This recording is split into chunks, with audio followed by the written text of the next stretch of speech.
From the southeastern corner of western North Carolina, this is Folklore.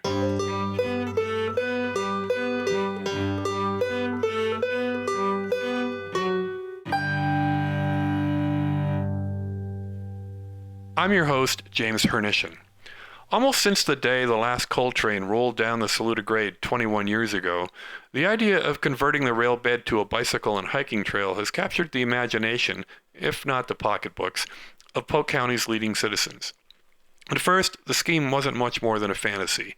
The railroad, Norfolk Southern, repeatedly insisted that it had no intention of abandoning its right-of-way, and there were others who would have liked to see the grade turned into a seasonal excursion line for tourists, like the Great Smoky Mountains Railroad over in Bryson City. When I first heard such talk, I thought that actually wasn't a bad idea. I could see a business case for a service that included hauling cyclists up to 1,500 feet of elevation gain to Saluda so they could cruise back down. Not everyone's in good enough shape to ride all the way up, after all. But that was a long time ago. Although Norfolk Southern made $11 billion in revenue and $4.5 billion in profits last year, and although the company was supposed to take care of the tracks in return for its right-of-way, none of that money went back into maintaining the grade. Substantial portions of the line are now in such poor shape that even if anyone wanted to bring back the trains, their accounting department would have a fit.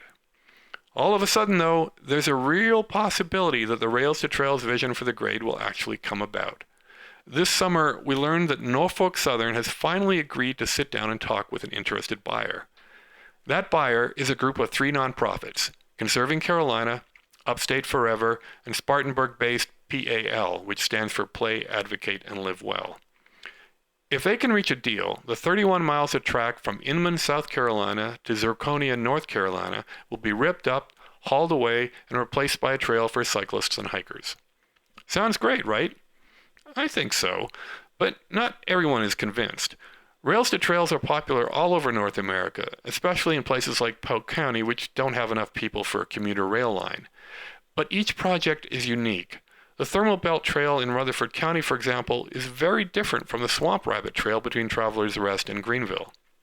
I know people who aren't comfortable with the idea of getting a flat tire on certain sections of the Thermal Belt Trail. And then there's the fact that not all of the Saluda Grade is all that flat, which could make sharing a path a bit tricky. So there are questions. If you want answers from someone close to the source in Polk County, that would be Mark Byington, who has long been a director of Conserving Carolina. I joined him on his porch at his home near Tryon earlier this month. Mark Byington, welcome to the podcast. Thank you. Glad to be here. So let's begin by talking about how you came to be involved in this Saluda Grade Rails to Trails project. Yes, I am just rolling off the board of Conserving Carolina as a board director. And Conserving Carolina is one of the players that is behind the effort in this two-state effort to bring this to fruition. The other 2 major components of that effort are Upstate Forever, which is a land conservation agency in upstate South Carolina, and PAL, which is out of Spartanburg. That is the Play, Advocate, Live Well, it used to be known as Partners for Active Living, and they're mainly involved in outdoor recreation trails and stuff like that. Those are the 3 groups. I was asked, as they started putting together a group to actually look at this feasibility of this project, the Norfolk Southern Rail had for many years abandoned that line as far as use, but only until last year did they come out and say they wanted to sell it, and they wanted to sell a section of it. So these groups came together fairly quickly at that notification to see what it would take to put a multi-state effort behind it and make it a reality, to make a rail trail. And Conserving Carolina, since I was on the board, it was agreed that each group would have representation from Conserving Carolina, Upstate Forever, and Partners for Active, or PAL. And so that's pretty much. I was one of the directors involved. And we have another director and two staff members at Conserving Carolina. So that's how I got involved. And that pretty much started at the beginning of the year when the Saluda Grade Trail Conservancy, 501c3, was developed, whose sole purpose is to negotiate with Norfolk Southern to make this purchase. And your personal interest, other than your connection with Carolina Conservancy? Yes, so I've been in Tryon since 2000. I've been here for 22 years, and I'm a landscape architect by trade. As I still do landscape architecture design work. So all through my career, I mean, ever since the early 90s, I've been going to national conferences and learning about these rail trails, the conversions, and what they were doing to the communities in terms of the economic development. If people know about the Virginia Creeper Trail up in Damascus and Abington, what a incredible turnaround for those communities that were pretty much flagging after the railroads had shut down. So it became an interest because I was on the Tryon Downtown Development Board Association and was head of the design committee. We were always trying to figure out how we were going to deal with this rail coming through the middle of downtown Tryon. And wouldn't it be nice if it was available for use as a pedestrian path and connected to other towns along the same rail? So there was always this idea, once the rail stopped in 2001, the use of the rail, what's going to happen to it? And that was always in the back of many of our minds. It could be a multi-use trail for pedestrians, cyclists, and so forth. Was there any real debate about what the optimal use would be for an abandoned rail bed? I mean, the obvious alternative is another rail system, Yes. but we don't really live in a high-density part of the world where commuter rails would make economic sense, right? Well, I think you hit the nail on the head. Commuter rails would not. I think the really only other option for this would be an excursion type train. Not quite a Tootsie Railroad, but The Great Smoky Mountains. Yeah, the Great Smoky Mountain Railroad. So something of that nature. But in reality, the railroad wants to sell the property, and it's not going to be a cheap acquisition.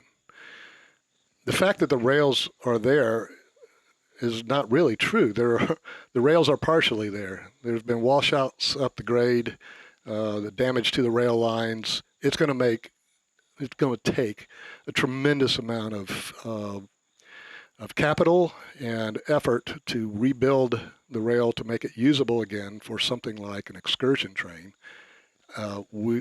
Nobody sees the economic feasibility that is going to make any sense at all for anybody to do once they just purchase the rail line to begin with and then have to rebuild the rails and start this.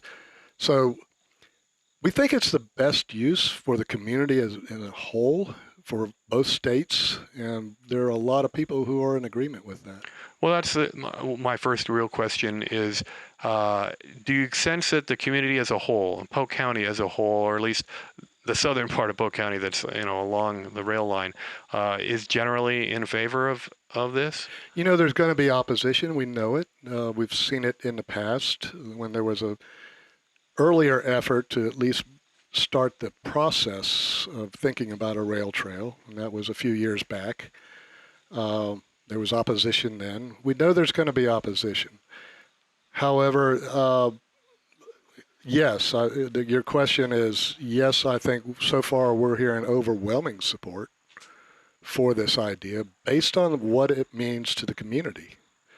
Not just the economic driver even. I mean, my wife and I have bicycles, and we don't really have a place to go bicycle. And I'm not really wanting to get out on the roads these days with people distracted by texts and stuff like that. So having a safe place for families to take their kids and go ride a bicycle is kind of a main driver behind this idea that you can have this connection between towns that people will come from miles away to use. We know it's a reality. We have the data from the many miles of rails trails that are not just in our region, but all over the country and all over the world. I think there's 25,000 miles of rails trails in the U.S. alone right now. So the data's there. We know that there's an economic driver, but it's also great for recreational and health values of getting out and having a healthy lifestyle. And that means so much more to the community. Okay, what kind of time frame are we looking about in an optimal sense, or alternatively in a realistic sense? How long will it take to see this thing come to fruition, assuming the negotiations with Norfolk Southern go as they were planned? Well, that's a very hard question to answer. Yes, the first thing is getting under contract. We would hope to have been a lot further along right now. But that's, Norfolk Southern has its own time frame of things and the way they move.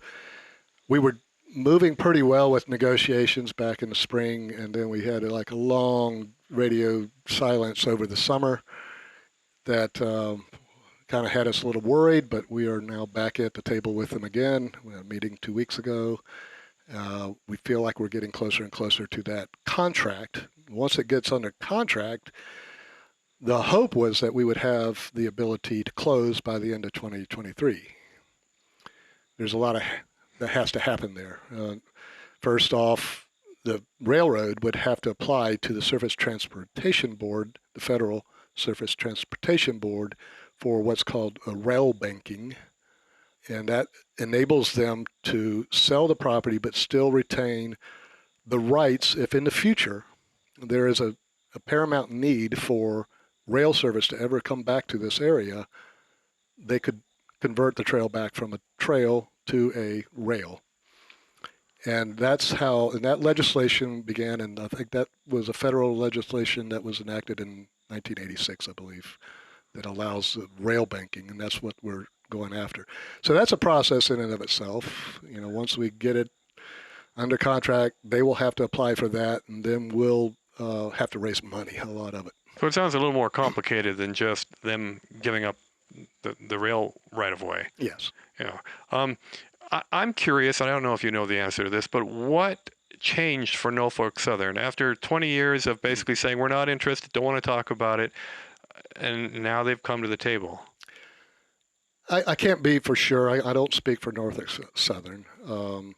They do, as I said, move at their own pace, and it may be more of an ocean liner pace of turning than a race car. So, I think that this is not the first time they've sold a portion of this, what's called the W line. The W line runs from Columbia all the way to Asheville.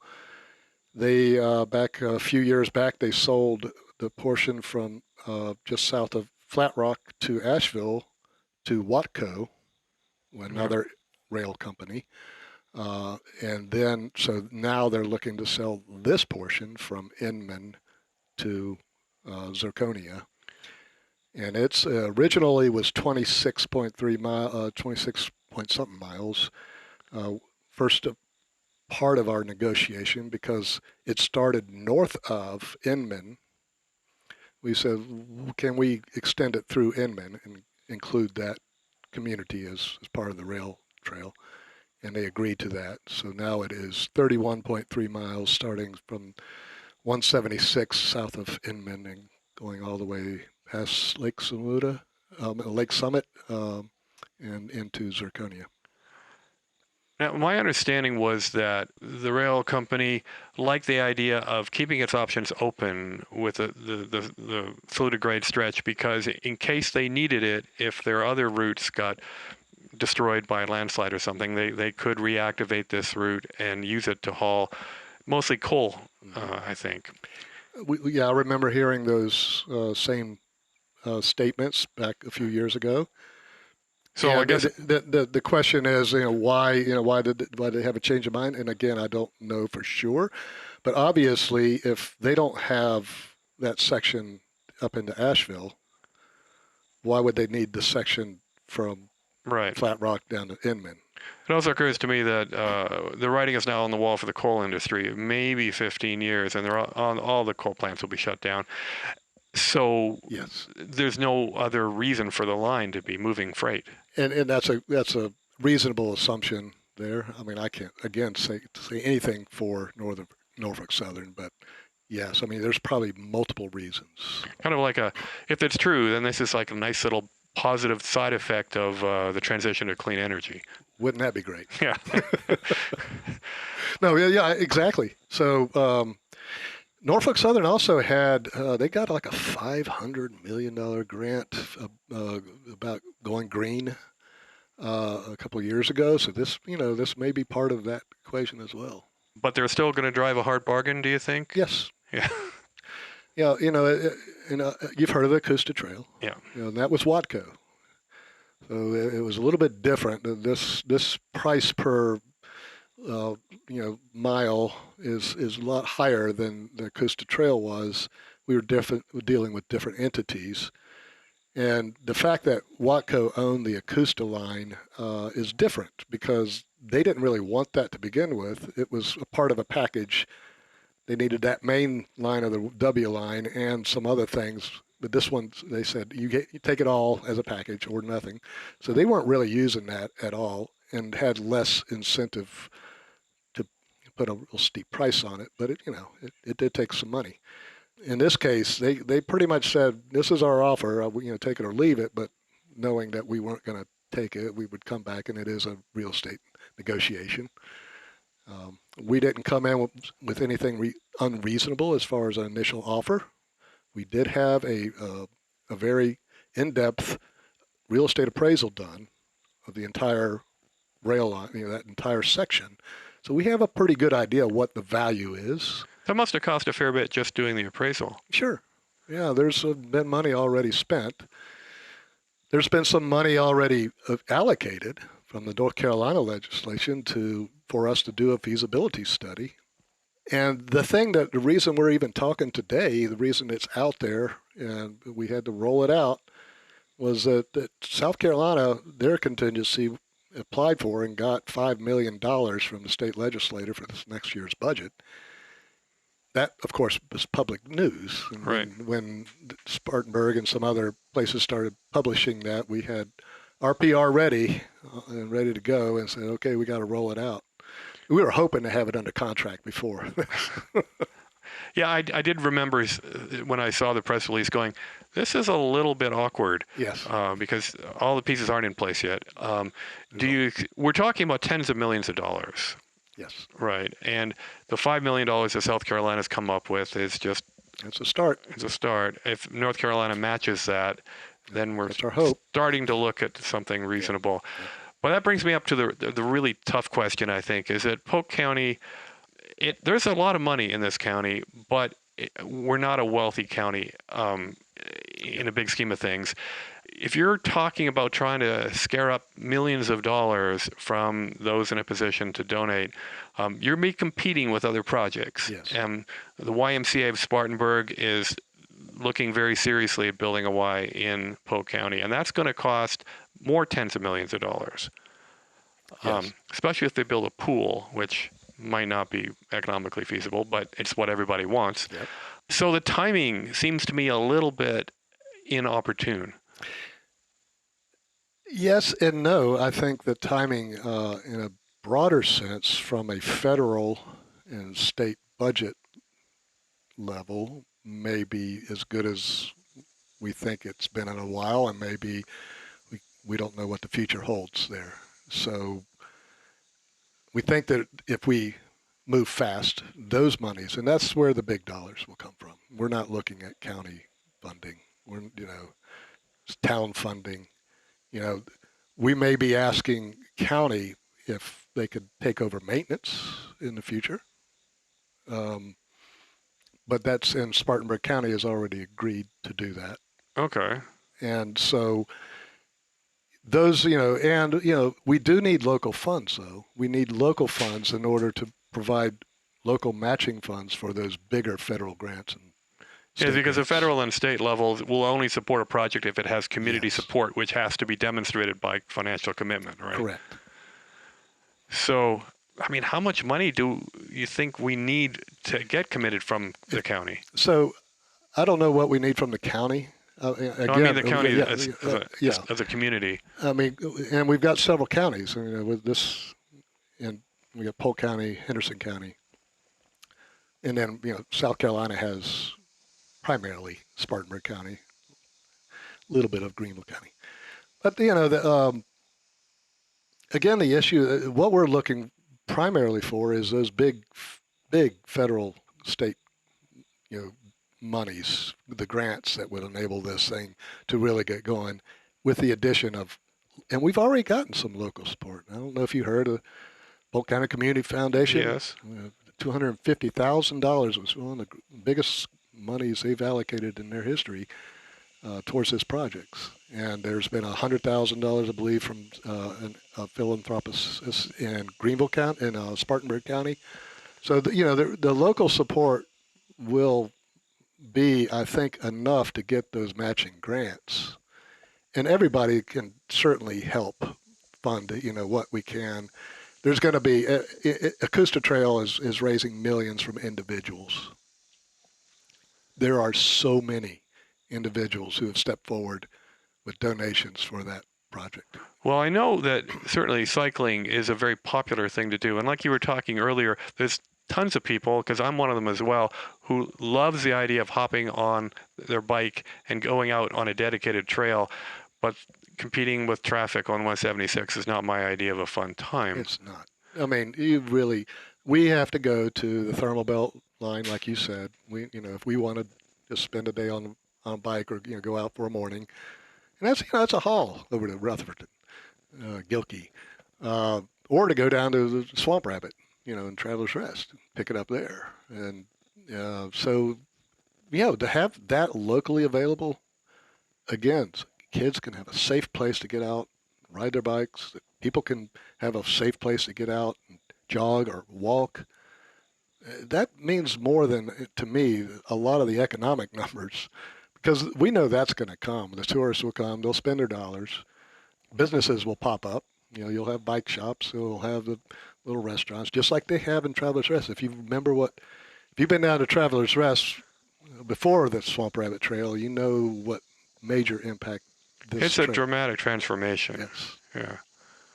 And I suspect Saluda, for one, where I live, would really enjoy having that trail run right through the middle of town. Oh, they're all for it, and we're getting. So the main thing is getting these local groups and organizations to put their weight behind it by endorsing it, like the Saluda Historic Depot group has, and having that local support, having the people come together is going to make a whole lot of help. Make this process a whole lot easier. Is there anything else that individuals can do aside from financial contributions to support the project? Yeah, just like I said, if you belong to an organization, I'm speaking to two of them today. Get out, get your group to endorse it. If you don't, there may be some volunteer efforts. We're a long way from those. Well, let's get back to the timeline again. Yep. 2023, the end of 23, if we're lucky, we've got a contract. If we're lucky, we might have a closing. A closing, even. It's aggressive now that we've kind of had to wait all summer, but we're still thinking in those timelines. And then would we think about rehabilitating the trail, getting rid of the tracks, or so the tracks would have to be removed. That would be a salvage operation. Norfolk Southern said they didn't want to have anything to do with it, so they said, you buy it, tracks and all. And we say, well, we're not wanting to really pay for tracks. That's not what we're interested in. But the bottom line is, there may actually be a wash on that. A salvage company may actually pay to haul it away. When you think about all that metal, steel is in the rail lines. I mean, that's a whole lot of value there. But somebody's got to do it, and some of these areas are not very accessible, if you know what I mean, on the grade. So we've got all that. There's a lot of work to be done. There's a lot of planning to be done, a lot of engineering. We got to rebuild where the washouts are. There'll probably be some little bridges and things like that to span those areas, make it safe. We've got a lake to cross, so that's going to have, railings and all this, surfacing, a lot of construction. And there's so many details that need to be hashed out. I mean, somebody asked me this morning, was it going to be paved or is it going to be gravel? The answer may be both. Well, I would assume some sections would be more amenable to one than the other. Yep. Would this be done in sections, do you think? Oh, yeah. It will. And, it may be that, South Carolina's a little bit ahead of us, but it's a lot flatter there, a lot easier. People complain, well, so going back to the grade, the, as you know, Saluda Grade is historically the steepest standard gauge rail line in the United States. But I'm a landscape architect. I design places for accessibility in and out of buildings, around parks and stuff like that. We have to comply with the American Disabilities Act. A sidewalk at 5% grade is considered accessible without rails for anybody. The steepest part of the Saluda Grade is 4.9%. Okay. But I think length is also important when Yes. if cyclists are flying down Yes. at a high rate of speed, you wouldn't want to be walking your toddler in that section.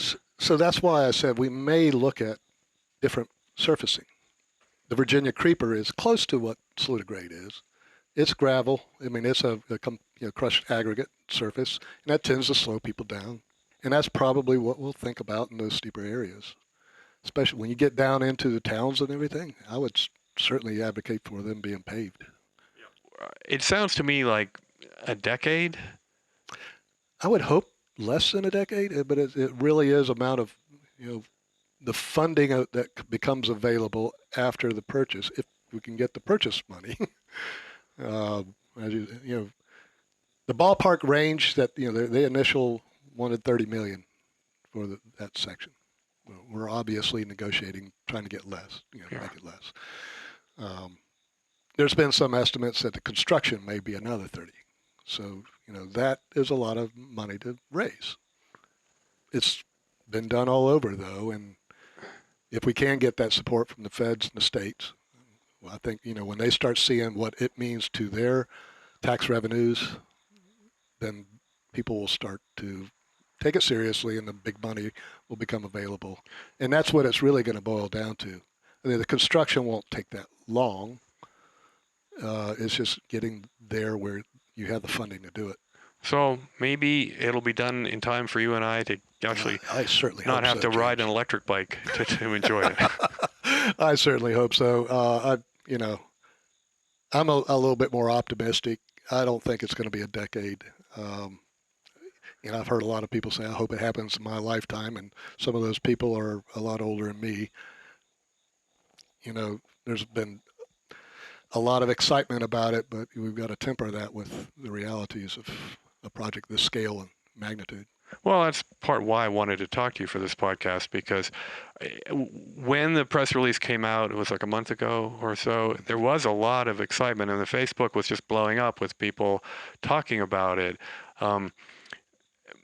But I don't think too many people really understood the kind of details we talked about. And it will take a long-term campaign, right? I mean, Yes. This is not something that's going to get wrapped up in a couple of years and then it'll all fall into place, right? That's going to have to be repeated. People are going to have to revisit this over and over again to make sure that the community support is there, and state legislators might have to be lobbied. They are already. Have you talked with Jake Johnson? Yes. We've had initial conversations with him. He's got some ideas that I think I hit upon earlier, but we'll continue to work with him and answer anybody's questions. We want to make sure it's transparent. We want to make sure everybody's part of the game here, because it's infecting everybody, not just the towns that they're all for it. All the towns are for it, and they'll tell you right away, yes, bring it on. But it's some of the people that live on the trails, the right-of-ways and stuff, that obviously it will be a big change, and they may not ever be for it. But we want them to be part of the discussion and to get them involved. And so we've sent out letters to everybody that owns property on the trail. I think there would be some property owners would really welcome the idea of quick access to the trail for themselves, Yes. and others who are worried about the fact that they might have been living in a very quiet place where no one ever came to visit, and they like it that way. And now there's going to be people going right past them. It will, but the thing is that people don't typically, they're not static on the trails. They move, like you said, past them. Well, I know on the Swamp Rabbit Trail, for instance, when I used to do that with when my son was a lot younger, and we would stop at Furman because it's a nice little place to have a picnic. We would not stop at a place where there's no obvious suitable picnic table or nice view or something. Yeah, I mean, if you're going from Ruth up down to Gilkey on the Thermal Belt Trail, they've got one spot there where the old Mint was located that you can stop, but I never see anybody stopping elsewhere unless they're just taking a breather or something like that. It's fairly quiet, and that's the thing that it's going to be hard to just for people to understand. But I understand, and I think we all need to understand that these are real changes to people's lives. That we want them to be part of the conversation. Well, I think most people will probably see this as a positive change, so it shouldn't be that hard to convince the relative few who might be troubled by it. Although my experience in Saluda, and where I'm chairing the planning board, there's always someone who doesn't like change. Oh, absolutely, and that's what I just said. It's going to be a change for people, and like you said, I can certainly sympathize with those people. But I also look at what's the common good for the community as a whole and the region as a whole, and that therein lies the impetus for these two states and all these powers be to come together and say, this is all for the greater good of our region. All right. Well, that's a good ending point. So thanks so much for doing this. Thank you for having me. And we'll check in again maybe closer to contract closing. Sounds great. That interview was a perfect example of why folklore exists. I hope it helped fill in at least some of the questions you probably had about the Saluda Grade Rails to Trails project. Next week, I'll be returning to the 2022 election with the first of a series of interviews with candidates for the Polk County Board of Commissioners. I've invited all 5, and I'll do my best to convince each one of them that it will be worth their time. Thanks for listening, and as always, if you have any questions or feedback, send them to jamesh@folklore.com.